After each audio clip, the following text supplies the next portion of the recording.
አቤት ውበት፣ አቤት ግርማ ሞገስ፣ አቤት ቆንጅና። እንግዲህ ቢዛና ማርክም እንግዲህ ፏ ብትን ብሎ አንድ ላይ መጡ ማለት ነው። በጣም ደስ ብሎኛል እውነት ለመናገር እኔም ደስ ብሎኛል ቤተሰብ ማለት ነው። የማርክና የቢዛን ደስታ ማየት ፈልጋለሁ ከምኑም በላይ ማለት ነው። እና እኔ እንጃ ፈጣሪ አይለያችሁ ቢዛና ማርክ ማለት ነው። እንግዲህ እነሱም ዛሬ እነሱም ፏ ብትን ብሎ መጡ ማለት ነው። እዚህ ጋር ቅር ያለኝ ማን ነው? ብሩኬና ሀይሚ መቅረቱ ቅር ብሎኛ እውነት ለመናገር የሀይሚና የብሩኬ ነገር ፈጣሪ ያስተካክልላችሁ። ግን በጣም ደብሮኛ ሀይሚና ብሩኬ ብቻ ናቸው የቀሩ እንጂ አርሽም ከሚስቱ ጋር መጥተዋል። ማርክም እንደዛ። አቤት ውበት! እንግዲህ በድጋሚ እንኳን አደረሳችሁ። በዓሉ የሰላም የፍቅር የደስታ ያድርግልን። እኛም ደግሞ የዛሬ አመት አገራችን ገብተን ከቤተሰቦቻችን ጋር የምናሳልፍ ሰዎች ይበለን። ፈጣሪ ጤና ይስጠን ሁላችንም። ሀገራችንም ሰላም ያድርግልን።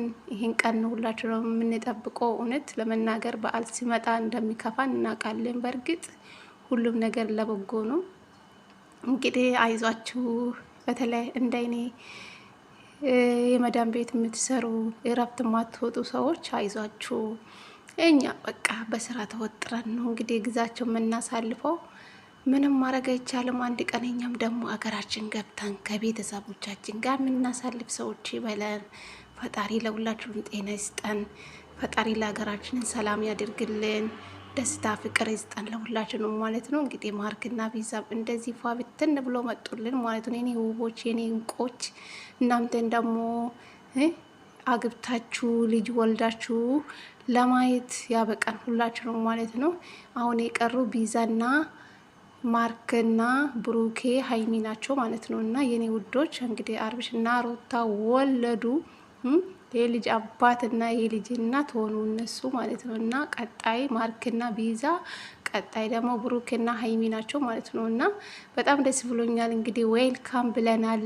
በድጋሚ እንኳን አደረሳችሁ ለጌታችን ለመድኃኒታችን ለኢየሱስ ክርስቶስ የገና በዓል እንኳን አደረሳችሁ ለማለት ፈልጋለሁ የኔ ውዶች ማለት ነው። ደስ ስላለኝ ነው እሺ ከች ብዬ የመጣሁላችሁ ማለት ነው። ፕሊዝ ላይክ አድርጉኝ ቪዲዮዬ ከወደዳችሁ ማለት ነው። ላይክ ሳታደርጉ አትወጡ።